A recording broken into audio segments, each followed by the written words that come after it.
வணக்கம். தமிழ் வெற்றிலை சமையலுக்குள்ளே போகலாம் வாங்க. நம்மளோட சேனலை நீங்கள் ஃபஸ்ட் டைமாக பார்க்குறீங்க அப்படின்னா சப்ஸ்கிரைப் பண்ணுங்கள், பெல் ஐக்கானை கிளிக் பண்ணுங்கள், ஆல் பட்டனையும் செலக்ட் பண்ணி விட்டுருங்க ஃப்ரெண்ட்ஸ். அப்போ தான் நான் போடுற வீடியோ உடனுக்குடனே உங்களுக்கு நோட்டிஃபிகேஷனில் வரும். வாங்க வீடியோக்குள்ளே போகலாம். இன்றைக்கி நம்ம சூப்பரான முட்டை கிரேவி ரெசிபி பார்க்க போகிறோம். அது எப்படி செய்கிறதுன்னு பார்க்கலாம் வாங்க. கடாய் வச்சுக்கோங்க. எண்ணெய் காஞ்சதும் கடுகு, சோம்பு, 2 கிராம்பு, கொஞ்சம் கருவேப்பிலை.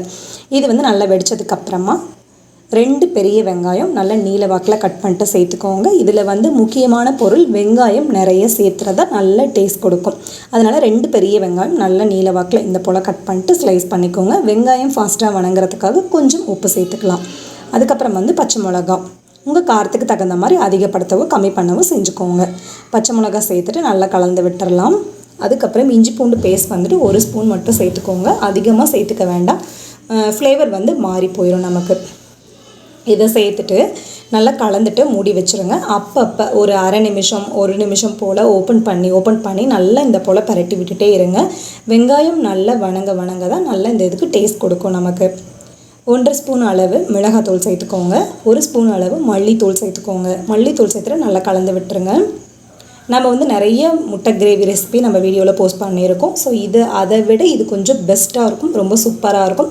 இந்த ரெசிபி இந்த ஃப்ளேவரில் நீங்கள் ட்ரை பண்ணிட்டீங்கன்னா நெக்ஸ்ட் டைம் நீங்கள் முட்டை கிரேவி பண்ணுறீங்க அப்படின்னா கண்டிப்பாக நீங்கள் இதே இதில் தான் பண்ண போகிறீங்க. ஏன்னா அது அவ்வளோ சூப்பராக இருக்குது.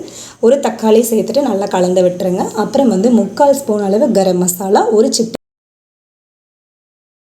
ஒரு சிட்டிகை அளவு மஞ்சள் தூள் சேர்த்துக்கோங்க. மஞ்சள் தூள் சேர்த்துட்டு நல்லா கலந்து விட்டுறலாம். இதுக்கு நமக்கு கரெக்டாக 3/4 டம்ளர் அளவு மட்டும் தான் தண்ணி சேர்த்துக்கணும். அதிகமாக தண்ணி சேர்த்துக்கூடாது, ஒரு மாதிரி சதப்பாக போயிடும் நமக்கு. தண்ணி குறைவாக சேர்த்துட்டு நல்லா கலந்து விட்டுருங்க. மசாலாவோட பச்சை வாசனை போகணும். இந்த தண்ணியும் நல்லா சுண்டி வர்ற அளவு வந்தது அப்படின்னா தான் ரொம்ப சூப்பராக இருக்கும் நமக்கு. இப்போ தேவையான அளவு உப்பு சேர்த்துக்கலாம். கரம் மசாலா 3/4 ஸ்பூன் மட்டும் சேர்த்துக்கோங்க. ஏன்னா அதிகமாக சேர்த்துக்க வேண்டாம், வாசனை வேறு மாதிரியே போயிடும் நமக்கு. இப்போ இதை நல்லா கலந்து விட்டுறலாம். தண்ணி நல்லா கொதித்து சுண்டி வரணும். இப்போ மிளகுத்தூள் 1/4 ஸ்பூன் அளவு சேர்த்துக்கலாம். சேர்த்துட்டு நல்லா கலந்து விட்டுருங்க.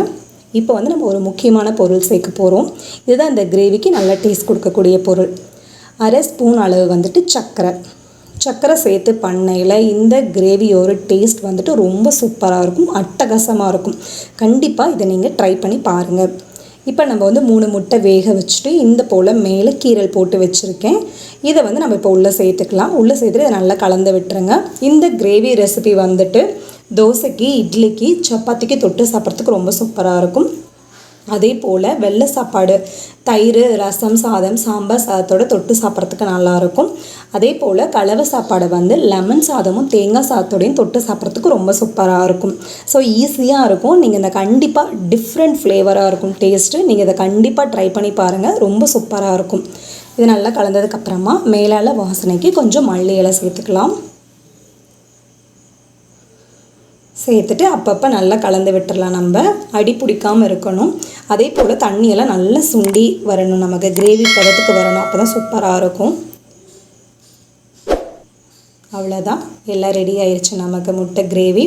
சூப்பரான இந்த ரெசிபியை நீங்கள் கண்டிப்பாக ட்ரை பண்ணி பாருங்கள். எப்படி இருக்குன்னு சொல்லிட்டு கமெண்ட் பண்ணுங்கள். நம்மளோட சேனலுக்கு சப்ஸ்கிரைப் பண்ணுங்கள். தேங்க்யூ.